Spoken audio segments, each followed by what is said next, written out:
Shalom Aleichem. Mishnah Yomi continues in chapter 3 of Bava Batra, Mishnah 7 and 8. Today, Mishnah Zayin, Lo yiftach adam halonotav lachatzer hashutfim. A man may not open up his windows from his house, opening into a shared courtyard, a courtyard he has partnership in. Now, the Gemara over in Daf 59, they explain we're dealing with a courtyard where there's no windows looking out into it yet, and he wants a window there.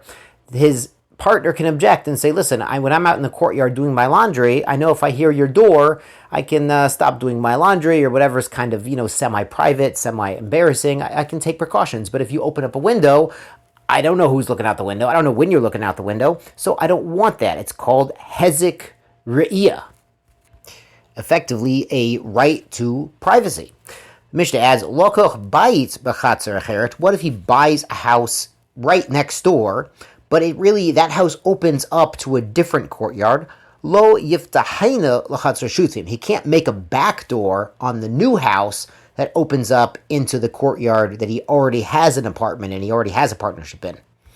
Again, the partner could object that he's bringing in more traffic, more visual trespass. The guy has to be more careful when he's out in the courtyard.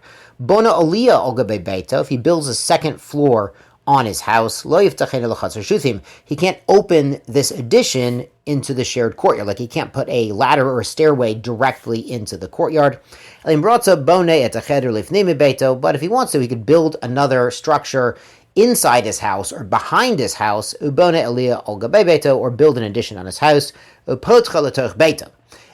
the access to this addition is through his house. So there's no additional doors or ladders or stairways in the shared courtyard. The only access is through his existing door to the courtyard, even though he's adding on to his house. Now the Mishnah turns to a case where there are windows into the courtyard already, but still, lo yiftach adam lachatzer shutfin petach neged petach. You can't open into a shared courtyard a doorway that's directly opposite your neighbor's doorway, v'halon keneged halon, or make a window opposite your partner's window. And the Batra cites here the Gemara, which cites the pasuk. This is a concept deraisa in Bamidbar chapter 24, when Bilam came to curse the Jews and saw they were very modest, very tznius. Their tents didn't have windows and doors that opened looking out someone else's windows or doors so they could maintain privacy. So even when there is a window looking out into a shared courtyard, you don't make your new window opposite your neighbor's window so you can look directly into his house and you can see directly in your house. That's a biblical level concept of modesty that Jews are famous for. Haya katan, if he had an existing door or window that was small, in a gadol, he can't expand it. Again, more visual trespass, less privacy.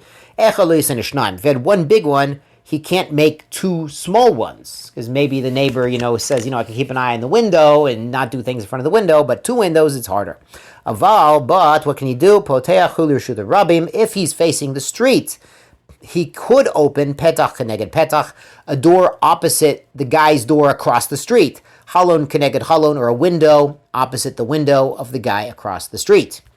Hayakatan, he has a small window or door, oset gadol, he could expand it. Echad, if he has one, oset shnaim, he could make two windows. Because again, his neighbor is across the street, it's a public street, people are being able to see in any way, so your neighbor has curtains, maybe he has one-way glass, so he already has to protect himself from being seen by people walking in the street, so it doesn't change his privacy situation if you make a bigger window opposite him. Now, obviously, people in the street are at ground level, or at least donkey or camel riding level. If it's up on the second floor and he's got windows up there, and now you want to make windows directly opposite his windows, that would be no good.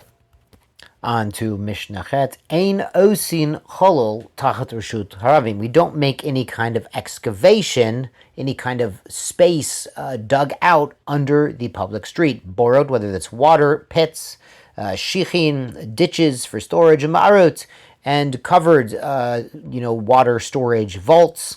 Rabbi Eliezer matter. Rabbi Eliezer does allow it, but only kedeshte agola mechalechet tuna avonim. Only if a wagon could go overhead that's full of stones. So if you do he would allow you to make a tunnel or a pit under the street, provided there are arches supporting the excavation and everything's, built to code so that the street's not going to collapse even with a heavy weight going by. Which might remind you of the old joke, how do you know the weight limit on the bridge? You see the sign that says weight limit 3 tons.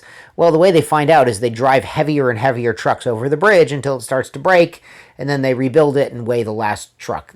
That's actually not how they do it. The engineers calculate in advance. They don't always calculate ships hitting the supports for a bridge, but that's an onus. But in terms of supporting a bridge, Rabbi Eliezer allows it. The other sages disagree because, listen, the supports over time might erode. Somebody might have an exceptionally large load. And of course, people are allowed to take large loads on the public street, and they should not expect to have any tunnels or pits dug underneath that might cause weakness to the road surface.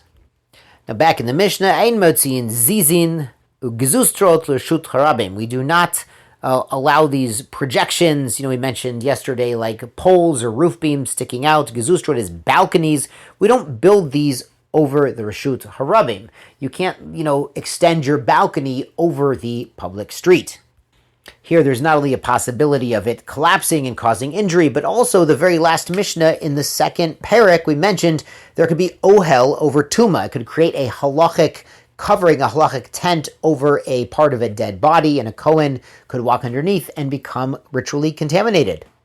So the Mishnah says, what should he do if he wants a balcony? Elei mrotza, if he wants a balcony, konis l'toch shalo, go into your own property, umotzi, and then stick out your balcony. So your entire building would have to be recessed, 6 feet into your property, behind the property line, and then stick out your 6-foot balcony.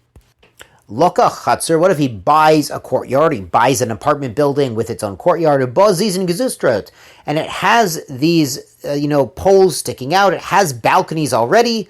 Harezu behezkota. So the hazaka is that these were allowed, that these were built in a permissible way, that the house itself was recessed from the public space, and then the balconies were built on top of that, so they were not built in violation of the Mishnah and the building code. Sei gesund.